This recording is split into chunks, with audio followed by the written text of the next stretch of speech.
अब मेरा आरएसएस फिर आप नहीं बोलिए, क्यों नहीं आ रही है? मेरा आरएसएस नहीं बोलिए।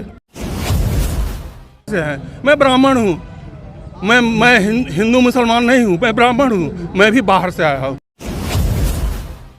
इस देश में अधिकतर लोग बाहर से आए हैं। इस चीज को लोगों को समझना। एक बार फिर से कहिए, आप ब्राह्मण हैं, आप बाहर से आए हैं? हाँ, हम बाहर से आए हैं। अमित कौन कब आए हैं? अमित शाह जी ईरान के हैं। ईरान के हैं। हो ही नहीं सकता कि वो ईरानियन मुल्क के ही होंगे, होना ही है। समझ रहे हैं? नहीं तो डीएनए टेस्ट करवा ले डीएनए टेस्ट। पर सब लोग यहाँ के राजपूत कहाँ से आए हुए हैं? सब सेंट्रल एशिया से आए हुए हैं। सेंट्रल एशिया से राजपूत लोग आए। सब लोग राजपूत गुज्जर लोग राजपूत वहाँ से आए हुए, सेंट्रल एशिया से आए हुए। अगर सरकार एनपीआर और एनआरसी लाती है तो आगे की रणनीति आपकी क्या होगी? हम लोग इसको तो कभी लागू नहीं होने देंगे, क्योंकि इसका सबसे दुष्प्रभाव आदिवासियों पर पड़ता है। मैं बीके झा रांची में था और एक झारखंडी हूँ, यहाँ अभी दिल्ली में रहता हूँ। मैं इस सब चीज़ को अच्छी तरह से समझता हूँ और लोगों को आगाह करता हूँ कि लोग इस चीज़ को समझें। ये हिंदू मुसलमान की बात नहीं है, ये जनता और सरकार की बात है। जो जिनको हम चुने हैं कि हमारे लिए काम करो, वो हमारे लिए काम नहीं, हमारे ऊपर शासन करना चाहते हैं। बोलते हैं कि मैं नौकर हूँ, लेकिन नौकर की तरह से काम नहीं करना चाहते हैं। वो चाहते हैं कि हमसे हमारा सब अधिकार छीन लें और हम फिर उनके गुलाम बन के रहें। जो अंग्रेज जो गुलामी करवाना चाहते थे, सिर्फ वही फूट डालो और राज करो, उसी रास्ते पर वो चल रहे हैं। सरकार ये मान रही है कि हम लोग नहीं समझ रहे हैं, सब लोग समझ रहे हैं। ये हिंदू मुसलमान नहीं है, और हिंदू मुसलमान भी है तो मुसलमान भी तो हमारे आदिवासी भी हैं। आदिवासी में से कन्वर्सन हुआ है मुसलमान का, दलित में से कन्वर्सन हुआ है मुसलमान का, वो तो पहले से है। मैं ब्राह्मण हूँ, मैं हिंदू मुसलमान नहीं हूँ, मैं ब्राह्मण हूँ। मैं भी बाहर से आया हूँ। इस देश में अधिकतर लोग बाहर से आए हैं। इस चीज़ को लोगों को समझना। एक बार फिर से कहिए, आप ब्राह्मण हैं, आप बाहर से आए हैं? हाँ, हम बाहर से आए हैं। इस चीज़ को भारत के हैं, भारतीय हैं, लेकिन हमारा उतना अधिकार नहीं है जितना आदिवासियों का इस देश पर अधिकार है। उनका पहला अधिकार है, हम उसके बाद आए हैं। इस चीज़ को हम अगर नहीं समझ रहे हैं तो हमारे मोदी जी को समझना चाहिए।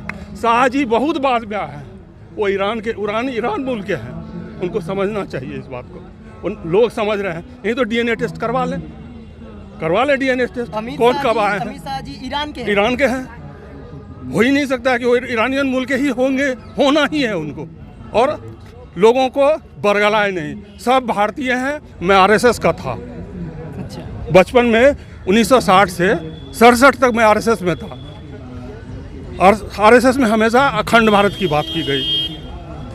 हमारे संघ चालक थे ईस्टर्न रीजन के ऋषि मुनि सिंह, हमेशा बात करते थे कि हम लोग अखंड भारत चाहते हैं। कहाँ गया अखंड भारत?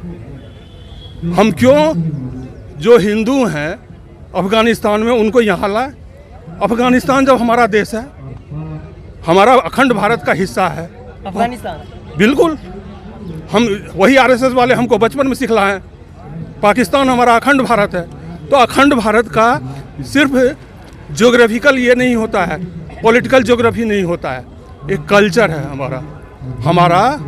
महाभारत में आप समझिए, पूरा अफगानिस्तान वो पूरे महाभारत के सब चीज़ में शामिल रहा है, तो हमारे कल्चर का हिस्सा है।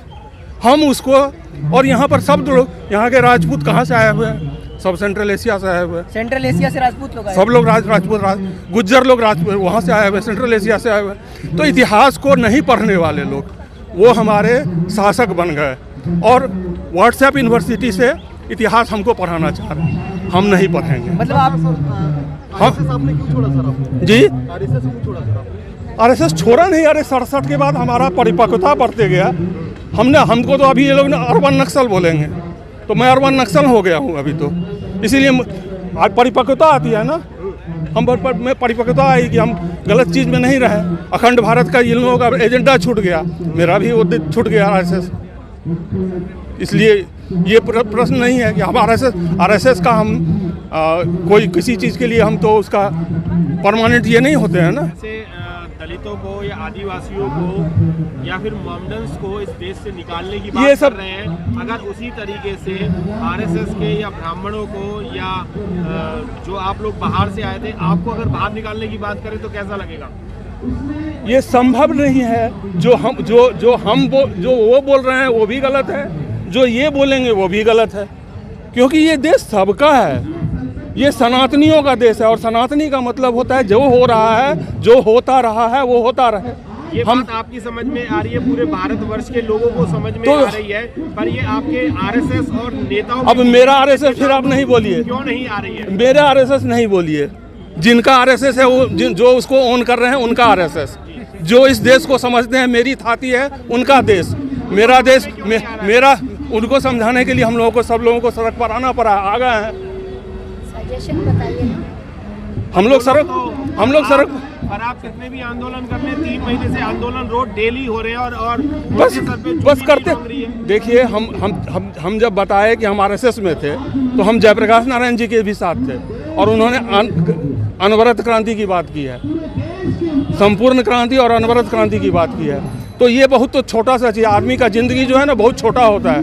हमको हमारे देश का जो कंटिन्यूटी है वो तो चलते रहना है, हमारी सभ्यता का कंटिन्यूटी चलते रहना है। तो उसको चलाने के लिए हम अगर समझे कि हम अपनी ज़िंदगी में ही सब कुछ पालेंगे, पॉसिबल संभव नहीं है।